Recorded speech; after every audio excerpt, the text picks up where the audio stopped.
everyone, this is me Srijal Mishra, and as you can hear that before me starting the speaking, all the birds around me have started speaking something or the other.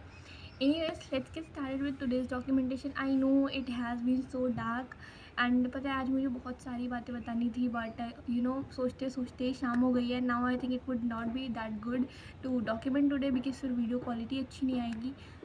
So that's why let's get started with what all I have done today. The day was pretty normal. As you all know that I'm doing it just to get improved with speaking in English. And या there was one more thing कि मैं कुछ ना कुछ ऐसा हर दिन करूँ जिससे कि मैं इम्प्रूव हो जाऊँ. मतलब हर दिन 1% इम्प्रूवमेंट अपने अंदर लाऊँ, कुछ तो बेटर करूँ, अपने अंदर बेटरमेंट लाऊँ. But I don't know why मैं ये कुछ दिनों से फील कर रही हूँ दैट पता नहीं क्यों मैं उस ट्रैक से थोड़ा सा ऑफ ट्रैक जा रही हूँ. पता नहीं किस वजह से.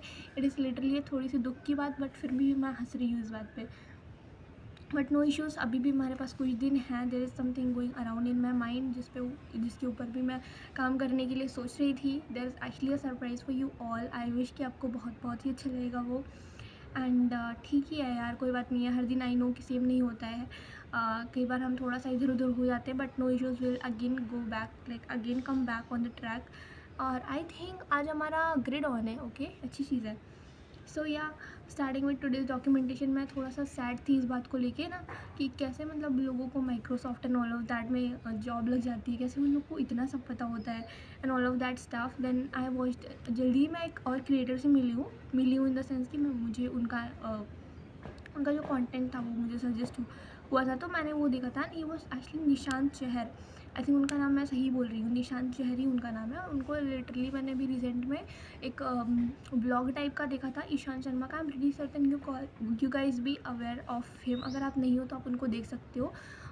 तो उसमें क्या था, Ishaan Sharma and there was a girl Nandini Agarwal. वो एक सीए है एंड उनका बेसिकली हैकेथॉन था, तो उसमें ये लोग जज बन के गए थे. आई थिंक जज कर रहे थे. तो ये जो निशांत थे और इसके अलावा जो थरुण स्पीक्स थे, आई मीन थरुण जो थे, थरुण स्पीक्स से जो थरुण थे वो भी थे.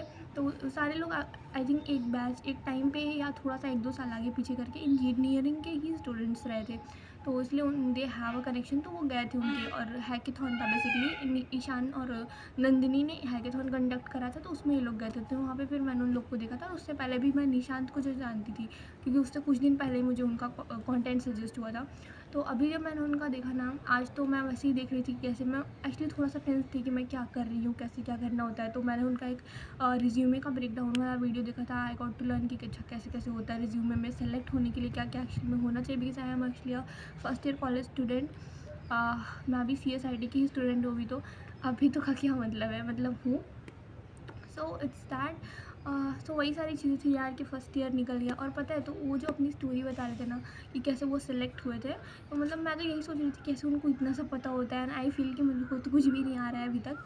जबकि फ़र्स्ट ईयर एंड होने को है. तो फिर वो 8 मिनट में अपनी 8 ईयर्स की कोडिंग की जर्नी को पूरा बताते हैं, पूरा नरेट करते हैं. एंड ही टेल्स अबाउट कि कैसे कितनी बार उनको फेलियर्स का सामना करना पड़ा.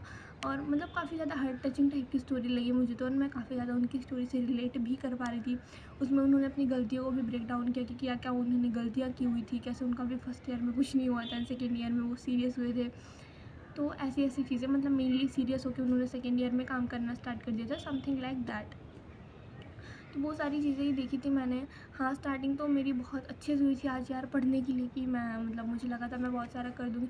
आई think I need to take up a challenge. It is actually a right time for that क्योंकि मेरे एग्ज़ाम्स आने वाले हैं. और एज़ फॉर द इम्प्रूवमेंट यार ये बहुत अच्छी चीज़ हो सकती है जिसको आजकल लोग नाम देते हैं academic come back kind of something. I really want to do that क्योंकि मैं जो पढ़ रही हूँ ना, या जिस तरीके से जिस पेस से मैं कर रही हूँ चीज़ों को, I am not literally satisfied with that. और मुझे लग रहा है अगर ऐसा रहा तो ये सही नहीं है. आई थिंक मुझे थोड़ा सा फोकस्ड एक्चुअल में होने की ज़रूरत है. हर दिन मैं सोचती हूँ I won't waste my time, पर कुछ ना कुछ करके कैसे भी करके हो जाता है, पता नहीं कैसे. So I am thinking that it will be good for me कि मैं एक शेड्यूल बनाऊँ. I mean proper to do list बनाऊँ कि क्या क्या टॉपिक्स और कितना कितना क्वेश्चंस एंड क्या क्या चीज़ें जो मुझे करनी है. And I will show you all over here. I mean I will document it so that I can stay accountable to that. And at the end I also show you कि मेरी कितनी चीज़ें हो रखी हैं. बिकॉज मुझे लग रहा है कि I need to do something like that. Because उसके बगैर ना हो नहीं पा रहा. मैं टारगेट्स तो सेट करती हूँ बट समटाइम्स मैं कुछ और भी करने लग जाती हूँ. तो जिसकी वजह से मैं नहीं वो कंप्लीट कर पाती. मैं कहूँ कि मैं उन टारगेट्स को मीट नहीं कर पाती. It is actually not a good thing at all for मी.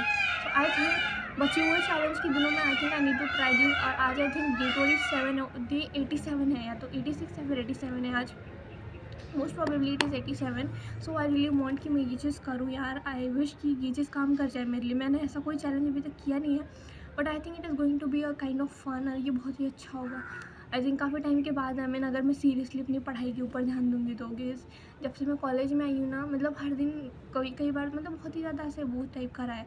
1-2 दिन पढ़ो, फिर 1 दिन का गैप हो जाता है, फिर 2-3 दिन होता है, फिर 2-3 दिन का गैप हो जाता है, ऐसा टाइप चल रहा है, which is not that good at all. तो इसलिए मैं सोच रही हूँ कि try to be consistent and you know, जो भी चीज़ें मैं पढ़ूँ, जो भी चीज़ें मैं करूँ, मैं उसको डॉक्यूमेंट करूँ उस टाइम पे। It will be like out of comfort zone kind of thing for मी थोड़ा सा। और मैं चाहती भी थी यार, और यू नो चैलेंज के एंड में एटलीस्ट मेरे लिए ये तो रहेगा कि कम से कम मेरी पढ़ाई नहीं वो हुई है। लिटरली ये चीज़ सबसे ज़्यादा अच्छी लगी, क्योंकि मेरे लिजिट एग्जाम्स आने वाले हैं। This is what I had to say. So I think this is gonna be it can't be day 1, it is actually day 0, and कल होगा उसका day 1. Okay, so we are done with this. Let's lock up this challenge. क्या मैंने सही बोला? I don't know. I'll have to look up for this कि lock up या lock in क्या बोलते हैं, बट ठीक है, ये वाले को select करते हैं. We are gonna do with this. Okay, like we are gonna proceed with this. ठीक है, तो ठीक है, मैंने प्लान बता ही दिया। तो कल से मैं मतलब शेड्यूल बनाऊँगी, I like click a picture, मैं दिखाऊँगी कि क्या क्या मैंने रखा है टारगेट्स में। एंड आई विल ट्राई कि भी मतलब जस्ट एजेंडा यही होगा कि मैं डिसिप्लिन रहूँ। हो सकता है कि सारी चीज़ें मैं मीट नहीं कर पाऊँ, बट डू डिसिप्लिन होना एक बार के लिए बहुत ज़्यादा ज़रूरी है। एंड मैं सच में चाहती हूँ, मैं लेजिट चाहती हूँ यार, I really don't want to end up with regret, literally. और मैं ऐसा नहीं कि मैं एक ब्राइट स्टूडेंट नहीं थी, मैं बचपन से एक ब्राइट स्टूडेंट थी। I use to help everyone out there in my class. उनके जो भी था, जो बचपन में हम लोग like 1st to 5th, I use to help them get done with their workbook. उनकी वर्कबुक कराने में मैं उनकी हेल्प करती थी। वन टीचर्स खुद मुझे कहते थे कि तुम सब लोग जाओ और उससे करवा के, मतलब उससे पूछ के, उससे दिखवा के लाओ। तो मैं सबको गाइड करती थी एट दैट टाइम। और वैसे भी हमेशा मैं नोट्स शेयर करती थी, 6th to 12th। I use to be the one जो सबसे पहले जिसका सब कुछ कंप्लीट रहता था। तो वो पूरे क्लास में नोट्स बांटते फिरता था। कई बार मेरे नोट्स बॉयज़ की तरफ भी चले जाते थे, मुझे पता नहीं होता था कि मेरे नोट्स कहाँ हैं। तो मैं सबको गाइड करती थी। 10th में भी I use to be the one जो पूरा पेपर डिकोड करके कि पेपर का एक जो पैटर्न होता है ना बोर्ड्स के टाइम पे, तो I use to be the one जो अपने फ्रेंड्स को समझाता था कि देखो ऐसे ऐसे है, इसमें ये 4 लाइन का ये पोएम याद करना है, ये सेंट्रल आइडिया ईजी है, ये वाला याद करना है, उसके बाद क्वेश्चन आंसर्स में इतना याद करना है, देखो ये एक चैप्टर छोड़ दोगी तब भी कोई प्रॉब्लम नहीं है, ऐसे ऐसे करके I use to decode the things. तो मुझे बहुत अच्छा लगता था। बट अब पता नहीं क्यों, आई थिंक मेरे पास क्योंकि मेरा फ़ोन आ गया है ना, इसकी वजह से आई फील कि मैं इतनी ज़्यादा डिसिप्लिन नहीं हूँ। So I think it is the right time कि फिर से चीज़ों को गेट बैक किया जाए, और फिर से चीज़ों को एक अच्छे तरीके से, एक अच्छे डायरेक्शन में मतलब जाया जाए, और मैं फिर से चीज़ें वैसे ही अच्छे से एक फिर से ब्राइट स्टूडेंट की तरह मतलब अच्छे से मेहनत करूँ। ऐसा नहीं कि मेरे अंदर वो इच्छा नहीं है ये सब, बस मैं डिस्ट्रैक्ट हो जाती हूँ यार एक बारी। मतलब आपने एक स्टडी सेशन कंप्लीट किया, उसके बाद फिर आप शॉर्ट्स देखने लग गए, सब गया। उसके बाद पूरा दिन अनप्रोडक्टिव हो जाता है। I think this is something which every can relate with. तो यही चीज़ थी विच आई हैड टू से। बहुत ही ज़्यादा अब तो अंधेरा भी हो गया है, बट स्टिल आई थिंक मैंने आज एक अच्छा डिसीजन लिया। This is going to be a grateful thing for me. हाँ, एक और चीज़ जो मुझे लग रहा है मुझे सच में स्टार्ट करने की ज़रूरत है, इट वॉज कि फिर से मुझे ग्रेटफुलनेस ग्रेटफुल वाली ग्रेटिट्यूड डायरी जर्नलिंग करने की ज़रूरत है। बहुत टाइम से मैंने छोड़ दिया है, और उसकी वजह से मुझे कई बार चीज़ें मेरे साथ, मैं काफ़ी सारी चीज़ें अच्छी नहीं सीखती हूँ, जानती हूँ, करती हूँ, एक्सप्लोर करती हूँ, बट फिर भी मैं उनको नोट डाउन नहीं करती हूँ, जिसकी वजह से वो अंदर से अपलिफ्टनेस वाली फीलिंग नहीं आती होती है। ऐसा लगता नहीं कि कुछ किया है। तो आई थिंक मैं आज सोच भी रही थी कि मुझे ये चीज़ एक बार फिर से स्टार्ट करने की ज़रूरत है, सो दैट कि at the and like weekend में मैं रिव्यू कर सकूँ कि मैंने कितनी सारी चीज़ें सीखी हैं। और वो एक मतलब आपको लॉन्ग टर्म में सस्टेन करने के लिए काफ़ी ज़्यादा इंपॉर्टेंट होता है। और आज मुझे लग रहा है क्योंकि मैं बाइलिंगुअली गई हूँ, तो मैंने काफ़ी अच्छा बोला है यार, मुझे ऐसी फीलिंग आ रही है। बट एनीवेज, जो भी रहा, thank you so much for being here till now. It is 9 minutes long. So this was it for today's documentation. मुझे खुशी तो हो रही है, एट द सेम टाइम मुझे थोड़ा सा लग भी रहा है कि मैं कैसे सस्टेन करूँगी, बट एनीवेज कोई बात नहीं है, हम पूरी कोशिश करेंगे। We will try to give our 100%। And yeah that was it.